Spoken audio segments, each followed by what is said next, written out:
Hey miners, Rusty coming at you with another knife review. Today we're going to take a look at the Ganzo G729.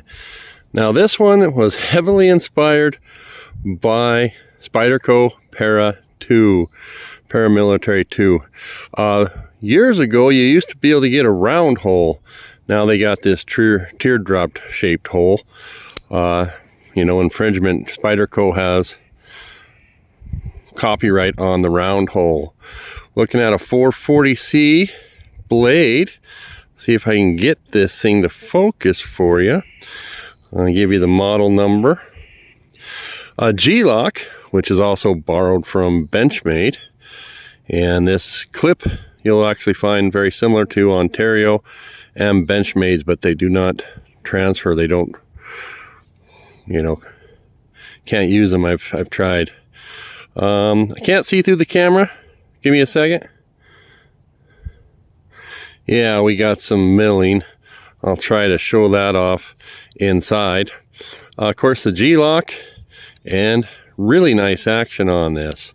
Now, when you go to finger flick it, what I found works best is to use the tip of your finger, not your nail, like on my Spyderco. I'll use my nail and it just doesn't get open. I'm sure this is running on washers, but you almost pinch grip it. Let's try that one more time. There we go. Throw it out there. Has a move forward position. Ergo is very similar to the Rat and the 727 that Ganzo offers, 727M. So we'll get her inside, take a peek. Okay, and we're inside, taking a closer look at the Ganzo G729, or the Spyderco Paramilitary 2 knockoff. So G10, if you guys have any of the Ganzos here, very nice. I like their G10, and it's almost all the same on their 700 series. You got your free spinning pivot on both sides, your axis lock. Maybe you've seen this on another Ganzo video of mine. Not that much, not a really great clearance from the scales here. But the Mega Springs seem to be good on these when compared to Benchmade. We do have a lanyard hole. It goes, no back spacer, and reversible pocket clip here. So as I mentioned, earlier models here had a complete circle. Then they had to switch to the teardrop. Why, I don't know. I do know Spyderco has the license on the circle. So taking a look at this blade, drop point, good edge on it. Varies from the Spyderco with this sharpening choil. And we'll take a look at that. Comes down to a thin grind. Has a nice finger choil. You might call it kind of like a ricasso here on your blade. And a G729 and 440C, which, by the way, I'm happy with a 440C steel. So let's get this out here. And old Rusty happens to have another model of a Ganzo that's inspired by a very popular Spyderco, and that would be Spyderco Endura, maybe the Endura 4, and that's what we're looking at here. And I want you to know that on this flat bronze, you can see some scratches here, but it sort of, this grind isn't perfect. When I got the knife, I don't know how to explain it, but I don't know if you guys can see it. It sort of has scratches going through here, and I think I talked about that in my video on this one. But there's that complete circle. Like I said, they had to change that. And this one is the G732. Also has a sharpening choil and also has the move forward position here. Now a normal Spyderco Endura is going to have a lock back, and this one is a liner lock, so you know, not exactly the Endura. They do have a little different, but definitely put those two side by side, and I don't have an Endura, and you're going to see the similarities. So I'm kind of glad Ganzo does Spyderco's knockoffs, because Spyderco's are expensive. So I got this one off of Blade Ops. That's where I got this. So it is a legit Spyderco. Spyderco's probably one of the most copied knives, and they have lots of clones out there.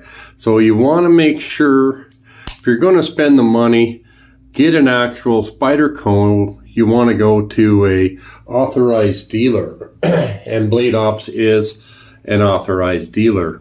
So when we take a look at this, you know, they're going to have that move forward finger position. Now I don't have the paramilitary 2 or 3, but the semantics 2, and it has a little bit more move forward than probably the paramilitary 2. But they, most of all of them that I have seen, don't have the sharpening choil like the Ganzo does. Some people might prefer that, some might not. If you're cutting and you get here, material can get stuck up there and hang you up. And this one, not as much. So kind of take a peek. There's that round hole. There's their jimping. It's very thin, bit aggressive. And on this Ganzo, very rounded. I mean, I can feel it, but this one catches you more. How about this Ganzo? Okay, this Ganzo has a little more to it, and I would think, yeah, Spyderco's got the win there. And now this Spyderco has what they call a ball lock, so you'll have to check out my video on this to see what a ball lock is. And I will tell you, and you can kind of see right now, gunk built up on this on me already. And when I would go in to close the blade, I didn't figure this out. The gunk was not letting it close solid there. You know, there stayed a gap. And I couldn't figure out why this ball lock wasn't closing all the way. The knife was locking, but wasn't 100% lockup, and it had just a little clean out, and that was only after about 10 days of owning this. And I just took a Q-tip and, you know, stuck it in there, cleaned it out. Now this is a liner lock, so that Spyderco I showed you is going to be more a safer lock. And this one is the axis lock. So kind of similar, only they have a bar here instead of that spring looking thing. So if you get some build up there, you know, you could get some little distance in there. So there's your milling, you want to see on the inside. And let's see if we can show off this action. Okay, we did that outside. All right, let's do some cut tests. Some of you, that's a favorite part of my videos. What are we looking at here? Okay, McFadden, so that's the way you want to play. Okay, not exactly sure. Looks like we got a couple old men in a playground. All right, they each got their shovels. All right, how do we do cut test? Yes. Oh, I like that little curl, huh? Ooh, little hang up. There we go. Let's try to get. All right.